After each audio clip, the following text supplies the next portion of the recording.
আসসালামু আলাইকুম। পঞ্চম শ্রেণীর শিক্ষার্থী বন্ধুরা, তোমাদের সকলকে আমার চ্যানেলে স্বাগতম জানাচ্ছি। সেই সাথে স্বাগতম জানাচ্ছি আজকের এই গণিত ক্লাসে। এখন আছি তোমাদের গণিত বইয়ের 171 পৃষ্ঠায়। আজকে আমরা তোমাদের গণিত বইয়ের অধ্যায় 10 উপাত্ত বিন্যস্তকরণ নিয়ে আলোচনা করব। কিভাবে এলোমেলো সংখ্যাকে সুন্দর করে সাজাতে হয় এবং সারণী বা টেবিল তৈরি করতে হয় তা আমরা খুব সহজ নিয়মে শিখব। সম্পূর্ণ ভিডিওটি শেষ পর্যন্ত দেখবে। বন্ধুরা, তোমরা যারা আমার চ্যানেলটি সাবস্ক্রাইব করেছো তোমাদেরকে অনেক অনেক ধন্যবাদ। আর যে সকল বন্ধুরা এখনো সাবস্ক্রাইব করনি তারা সাবস্ক্রাইব করে আমার চ্যানেলের সাথে থেকো। এই পৃষ্ঠার ডান পাশে আমরা একটি ছবি দেখতে পাচ্ছি, যেখানে শিক্ষক শিক্ষার্থীদের ক্লাস নিচ্ছেন। লেখা আছে নিচে পঞ্চম শ্রেণীর শিক্ষার্থীদের একটি মাসের উপস্থিতির সংখ্যা দেওয়া হলো। এই উপাত্তগুলোকে কিভাবে সাজানো বা বিন্যস্ত করা যায়। একটি ঘরের ভিতরে অনেকগুলো সংখ্যা এলোমেলোভাবে দেওয়া আছে। এই সংখ্যাগুলোকে সাজাতে হবে। রাফি বলল, আমি ছোট থেকে বড় ক্রমানুসারে সাজিয়েছি। প্রথমেই 4কে বসানো হলো, 8 দুটি আছে, 2টি 8 বসানো হলো, 10 দুইটি আছে, 2টি 10 বসানো হলো। এই সংখ্যাগুলোর মধ্যে সবচেয়ে বড় সংখ্যা হলো 23। 23 তিনটি আছে, তাই 3টি 23 এখানে বসানো হলো। এভাবে সংখ্যাগুলো ছোট থেকে বড় ক্রমানুসারে সাজিয়েছে। এখন তুলি বলল, আমি উপাত্তগুলোকে সংখ্যা রেখায় বিন্দু বসিয়ে বিন্যস্ত করেছি। আমরা এখানে একটি সংখ্যা রেখা দেখতে পাচ্ছি। 4 আছে একটি, তাই 4 বরাবর একটি বিন্দু বসালো। 8 আছে 2টি, তাই 8 বরাবর 2টি বিন্দু বসালো। 10 আছে 2টি, তাই 10 বরাবর 2টি বিন্দু বসালো।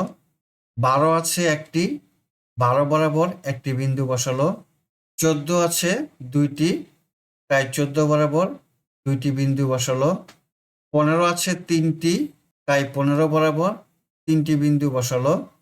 16 আছে একটি, তাই 16 বরাবর একটি বিন্দু বসালো। 20 আছে 4টি, তাই 20 বরাবর 4টি বিন্দু বসালো।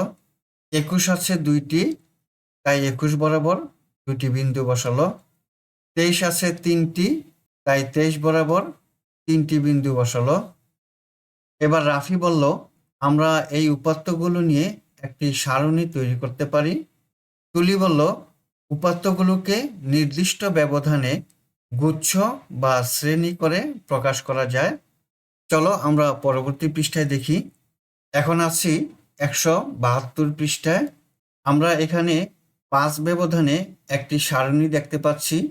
এই সারণীতে দেওয়া আছে শ্রেণী ব্যবধান, কালি চিহ্ন, সংখ্যা।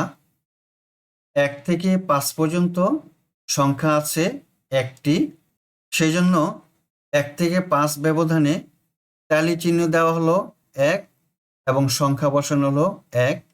6 থেকে 10 পর্যন্ত সংখ্যা আছে 4টি, সেই জন্য 6 থেকে 10 শ্রেণী ব্যবধানে টালি চিহ্ন দেওয়া হলো 4, সংখ্যা লেখা হলো 4। 11 থেকে 15 পর্যন্ত সংখ্যা আছে 6টি, সেই জন্য 11 থেকে 15 শ্রেণী ব্যবধানে ট্যালি চিহ্ন দেওয়া হলো 5 আর 1, 6টি, সংখ্যা লেখা হলো 6টি। 16 থেকে 20 পর্যন্ত সংখ্যা আছে 5টি, তাই 16 থেকে 20 শ্রেণী ব্যবধানে ট্যালি চিহ্ন দেওয়া হলো 5, সংখ্যা লেখা হলো 5। 21 থেকে 23 পর্যন্ত সংখ্যা আছে 5টি, অতএব 21 থেকে 25 শ্রেণী ব্যবধানে ট্যালি চিহ্ন বসানো হলো 5 আর সংখ্যা লেখা হলো 5। এখন সংখ্যাগুলো যোগ করলে হয় 21। এখানেও মোট 21টি সংখ্যা আছে। এখন রাফি বলল, 10 শ্রেণী ব্যবধান ধরে সারণী তৈরি করি। শ্রেণী ব্যবধান হবে 1 থেকে 10। 1 থেকে 10-এর মধ্যে সংখ্যা আছে 5টি, তাই ট্যালি চিহ্ন হবে 1, 2, 3, 4, 5। সংখ্যা লিখব 5। 11 থেকে 20 ব্যবধান, 11 থেকে 20-এর মধ্যে সংখ্যা আছে 11টি, সেই জন্য ট্যালি চিহ্ন হবে 1, 2, 3, 4, 5টি। 1, 2, 3, 4, 5, তাহলে 10টি হলো, আর একটি হবে, মোট 11টি। সংখ্যা হলো 11। 21 থেকে 30 শ্রেণী ব্যবধান, সংখ্যা আছে 5টি, অতএব ট্যালি চিহ্ন হবে 1, 2, 3, 4, 5, সংখ্যা লিখব 5, মোট সংখ্যা হলো 21টি। 1 নম্বরে দেওয়া আছে একটি চায়ের দোকানে দৈনিক কত কাপ চা বিক্রি হয়েছে তার 20 দিনের উপাত্ত দেওয়া হলো। এখানে উপাত্তগুলো দেখতে পাচ্ছি। উপাত্তগুলোকে ছোট থেকে বড় ক্রমানুসারে সাজাই। মোট সংখ্যা হলো 20টি, আমরা এখানে 20টি সংখ্যা লিখলাম। 2 নাম্বার, শ্রেণী ব্যবধানে 5 করে একটি সারণী তৈরি করি। শ্রেণী ব্যবধান, ট্যালি চিহ্ন এবং সংখ্যা। শ্রেণী ব্যবধান 6 থেকে 10, 6 থেকে 10-এর মধ্যে সংখ্যা আছে 2টি, ট্যালি চিহ্ন হবে 2, সংখ্যা লিখব 2। 11 থেকে 15, 11 থেকে 15 সংখ্যা আছে 1, 2, 3, 4, 5, 6, 7, ট্যালি চিহ্ন হবে 1, 2, 3, 4, 5, 6, 7, সংখ্যা লিখব 7। এখন 16 থেকে 20 শ্রেণী ব্যবধান, 16 থেকে 20 পর্যন্ত সংখ্যা আছে মাত্র একটি, ট্যালি চিহ্ন হবে 1, সংখ্যা লিখব 1।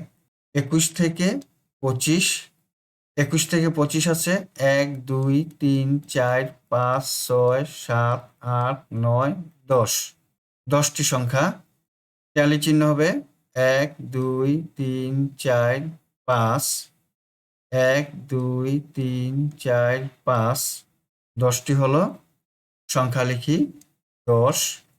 এখন যোগ করি, মোট সংখ্যা হলো 20টি। এখানেও 20টি সংখ্যা, এখানেও 20টি সংখ্যা। শ্রেণী ব্যবধান 5 করে আমরা সারণী তৈরি করলাম। 1 নম্বর অঙ্ক, একটি বিদ্যালয়ের 30 জন শিক্ষার্থীর ওজন নিচে দেওয়া হলো। 1-এর 1 উপাত্তসমূহকে ক্রমানুসারে সাজাই। 1-এর 2 শ্রেণী ব্যবধানে 10 ধরে একটি সারণী তৈরি করে নিচের প্রশ্নগুলোর উত্তর খুঁজি। চলো অঙ্কটি সমাধান করি। এখানে একটি বিদ্যালয়ের 30 জন শিক্ষার্থীর ওজন দেওয়া আছে। 1 নম্বরে উপাত্তসমূহকে ক্রমানুসারে সাজাতে বলেছে। আমরা উপাত্তসমূহকে ছোট থেকে বড় ক্রমানুসারে সাজালাম। এখানে সবচেয়ে ছোট সংখ্যা হলো 22 এবং সবচেয়ে বড় সংখ্যা হলো 49। আমরা সংখ্যাগুলোকে সাজিয়েছি, সবচেয়ে ছোট সংখ্যা হলো 22 এবং সবচেয়ে বড় সংখ্যা 49। 2 নম্বর প্রশ্ন, শ্রেণী ব্যবধান 10 ধরে একটি সারণী তৈরি করে নিচের প্রশ্নগুলোর উত্তর খুঁজি। প্রথমেই শ্রেণী 10 ব্যবধান ধরে একটি সারণী তৈরি করি। সারণী তৈরি করলাম। 10 ব্যবধানের শ্রেণী হলো 21 থেকে 30। 21 থেকে 30-এর মধ্যে সংখ্যা আছে 10টি, তাই আমরা টালি চিহ্ন দিলাম 5 আর 5, 10, সংখ্যা লিখলাম 10। 31 থেকে 40 ব্যবধানে সংখ্যা হলো 12টি, ট্যালি চিহ্ন দিলাম 5 আর 5, 10, 10 2 12, সংখ্যা লিখলাম 12। 41 থেকে 50 ব্যবধানে সংখ্যা হলো 8টি, ট্যালি চিহ্ন লিখলাম 5 আর 3, 8, সংখ্যা লিখলাম 8। মোট সংখ্যা হলো 30টি। 2-এর কতে বলেছে কোন শ্রেণী ব্যবধানে সবচেয়ে বেশি শিক্ষার্থী রয়েছে। সবচেয়ে বেশি শিক্ষার্থী রয়েছে 31 থেকে 40 ব্যবধানে, সংখ্যা হলো 12 জন। আমরা লিখি শ্রেণী ব্যবধানে সবচেয়ে বেশি শিক্ষার্থী রয়েছে 31 থেকে 40 শ্রেণী ব্যবধানে 12 জন শিক্ষার্থী। খ নম্বরে কোন শ্রেণী ব্যবধানে সবচেয়ে কম শিক্ষার্থী রয়েছে। 41 থেকে 50 শ্রেণী ব্যবধানে সবচেয়ে কম শিক্ষার্থী রয়েছে, তা হলো 8 জন। শ্রেণী ব্যবধানে সবচেয়ে কম শিক্ষার্থী রয়েছে 41 থেকে 50 শ্রেণী ব্যবধানে 8 জন শিক্ষার্থী।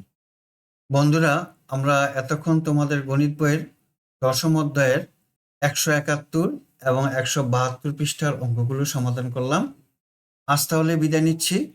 দেখা হবে তোমাদের সাথে পরবর্তী ভিডিওতে। আল্লাহ হাফেজ। আসসালামু আলাইকুম ওয়া রাহমাতুল্লাহ।